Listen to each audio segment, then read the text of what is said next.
à tous. Et à ton esprit. Lecture du très saint évangile selon saint Marc. Gloire à toi, Seigneur, gloire à toi. Soyons attentifs. Le Seigneur dit, si quelqu'un veut venir à ma suite, qu'il renonce à lui-même, qu'il se charge de sa croix et qu'il me suive. Car celui qui veut sauver sa vie la perdra, mais celui qui perd sa vie à cause de moi et de l'Évangile la sauvera. Que sert à un homme de gagner le monde entier s'il vient à perdre son âme? Et que peut donner un homme en échange de son âme? Car celui qui aura rougi de moi et de mes paroles en cette génération adultère et pécheresse, le Fils de l'homme à son tour rougira de lui quand il viendra dans la gloire de son Père avec les anges saints.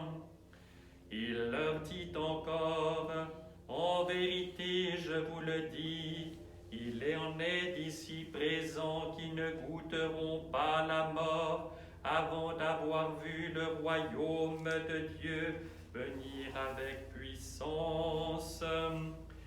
En ce temps-là, un docteur de la loi s'approcha de Jésus et lui demanda pour l'éprouver, « Maître, quel est le plus grand commandement de la loi ?» Jésus lui dit, « Tu aimeras le Seigneur ton Dieu de tout ton cœur, de toute ton âme et de tout ton esprit.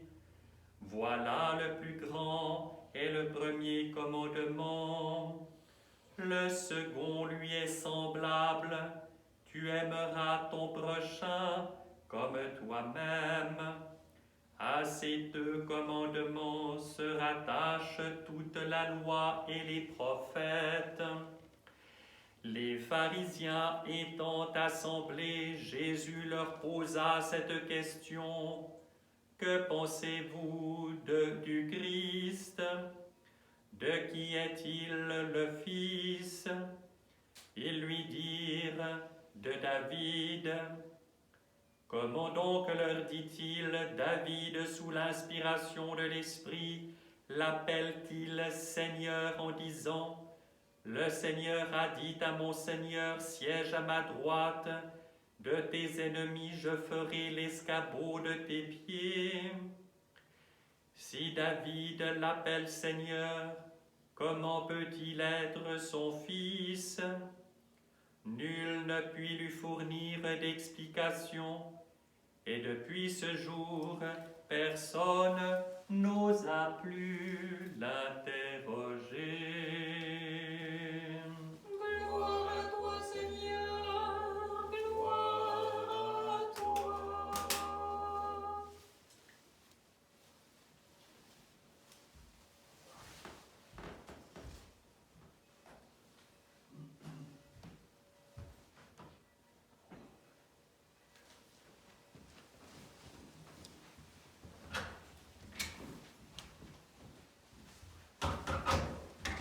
Au nom du Père et du Fils et du Saint-Esprit, ainsi soit-il. Chers frères et sœurs, nous sommes dans la préfète de l'exaltation de la Sainte Croix.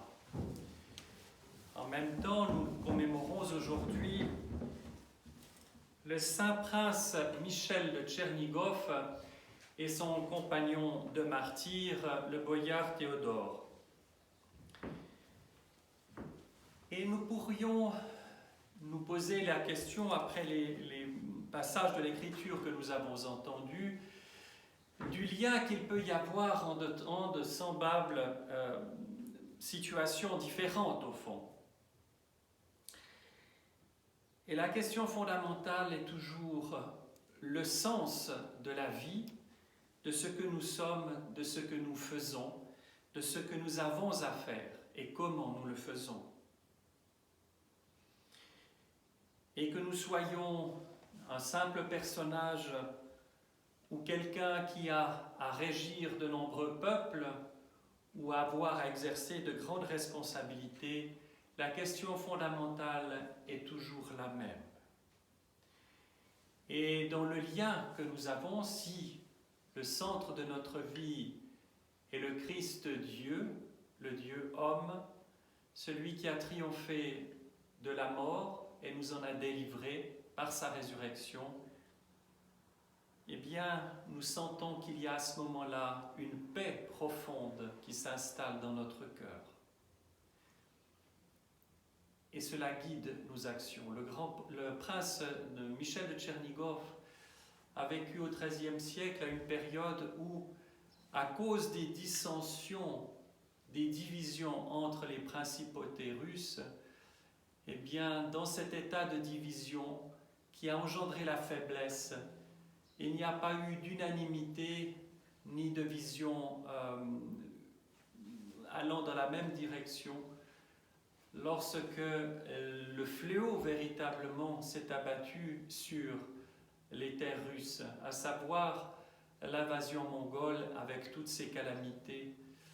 Michel de Tchernigov gouvernait la ville de Kiev et cette principauté-là, et quand les Tatars, les Mongols sont arrivés, il n'est plus rien resté debout.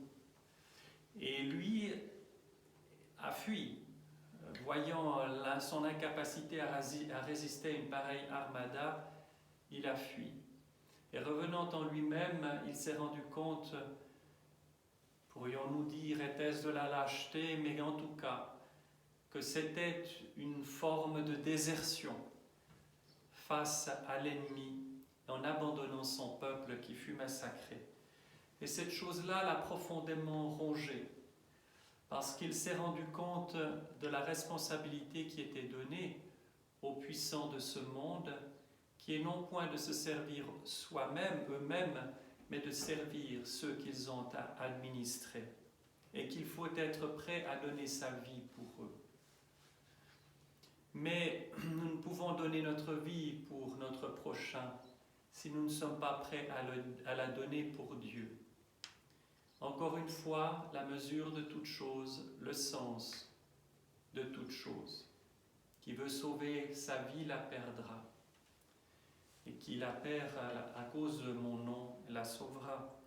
Chers frères et sœurs, lorsque les choses sont en place dans le cœur, il se dégage une profonde paix. Et c'est ce qui, dans cet esprit de conversion qui a animé le prince Michel de Tchernigov, lorsqu'il a dû aller auprès du grand Khan, qui était le nouveau souverain, si vous voulez, il est resté paisible et calme, alors que tous les autres princes étaient prêts dans l'angoisse qui était la leur, et on peut comprendre cette situation extrême. Il est resté fidèle au Christ. À ce moment-là, il n'y avait pas simplement l'obligation de reconnaître le grand Khan comme le suzerain, mais il fallait aussi passer par l'adoration des idoles. Et les princes se sont soumis en disant, lorsque nous rentrerons chez nous, nous ferons pénitence et nous retrouverons les choses, le chemin droit si vous voulez, mais il faut essayer de sauver l'essentiel. Le prince Michel, pensant à sa désertion, s'est dit non, je peux et je dois reconnaître le grand Khan comme mon suzerain, c'est la loi, on pourrait dire, ordinaire de ce monde. Même un souverain païen, même un souverain qui va contre les lois de Dieu, mais je ne peux pas renier le Christ. C'est un dilemme, c'est difficile de savoir où est la limite.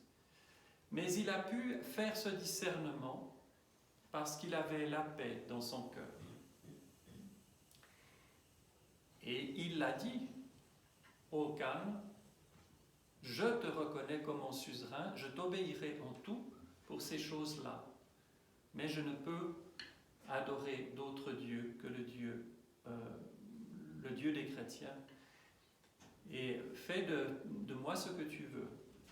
Et après l'avoir maltraité de terrible façon. La terre, dit-on, était rougie de son sang. Il a été décapité.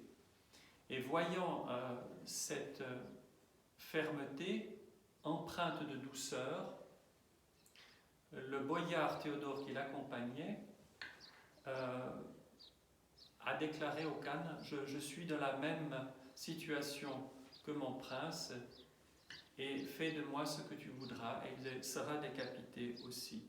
Les reliques sont revenues en terre russe, et au XVIIIe siècle, elles ont été découvertes incorrompues et source de grands miracles, et transférées à la cathédrale des Saints-Archanges, l'Archange Michel à Moscou. Chers frères et sœurs, de quelle paix parle-t-on? Je vais donner la parole au Père Liev Gillet qui en parle tellement bien. Je vous laisse ma paix. Je vous donne ma paix. Jésus donne sa paix. Il ne la prête pas. Il ne la reprend pas. La paix qui est en Jésus, ma paix, devient la possession définitive des disciples. Je puis, au début de chaque jour, m'établir dans la paix de Jésus, quelles que soient les alarmes que ce jour rapporte. Le Sauveur donne à ses disciples sa paix au moment même où il va entrer dans sa passion. C'est devant la vision de la souffrance, de la mort immédiate, qu'il proclame et communique sa paix. Si Jésus, à 7 minutes, demeure le maître de la paix, la force de cette paix n'abandonnera pas le disciple dans de moindres orages. Mais moi, je vous dis de ne pas résister aux méchants. Parole scandaleuse et folie aux yeux des hommes, et non seulement de ceux qui ne croient pas. La joue gauche qu'il faut tendre à qui frappe la joue droite. Le manteau qu'il faut laisser à qui prend notre tunique. Les 2000 pas à faire avec celui qui nous contraint à en faire 1000. La bénédiction à prononcer sur quiconque nous maudit. Quel accueil ces préceptes trouveront-ils là même où ils devraient être le mieux reçus et compris? La voix de l'amour de l'ennemi dans le domaine de la vie des nations, comme dans celui de la vie personnelle, l'a-t-on profondément exploré? Vous ne savez de quel esprit vous êtes, dit le Christ aux disciples, voulant le défendre au moment de l'arrestation. Non, résistance évangélique. Le choix n'est pas entre combattre et ne pas combattre, mais entre combattre et souffrir, et par la souffrance, vaincre. Les combats procurent des victoires apparentes, lesquelles ne sont que vanité et illusion, puisque Jésus est la réalité suprême. La souffrance du non-résistant proclame cette réalité suprême de Jésus. Elle est ainsi la vraie victoire. Cela suffit, dit Jésus, lorsque ses disciples lui présentent 2 épées. Les disciples n'avaient pas compris le sens de cette autre parole, que celui qui n'a point d'épée vende son vêtement et en achète une. Jésus avait voulu dire, il y a des temps où il faut sacrifier même ce qui semble le plus nécessaire afin de concentrer notre vigilance sur les assauts du mauvais. Mais la défense et l'attaque sont toutes deux spirituelles. Jésus va au-devant de la troupe qui, avec des flambeaux et des armes, veut se saisir de lui. Il va librement, spontanément, vers sa passion. Jésus guérit le serviteur dont l'épée d'un disciple avait tranché l'oreille droite. Non seulement Jésus ne veut pas que ses disciples le défendent par la force, laissez, arrêtez, dit-il, mais il répare le mal que le glaive avait causé. C'est le seul miracle opéré par Jésus au cours de sa passion. La non-résistance dont Jésus donne l'exemple n'est pas acquiescement au mal ou pure passivité. Elle est une réaction positive.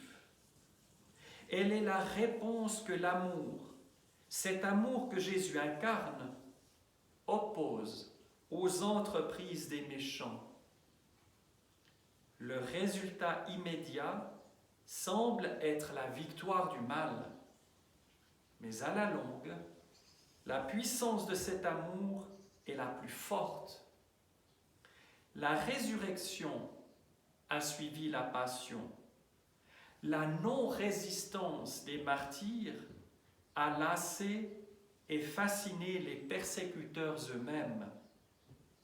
C'est le sang répandu qui a assuré la diffusion de l'Évangile.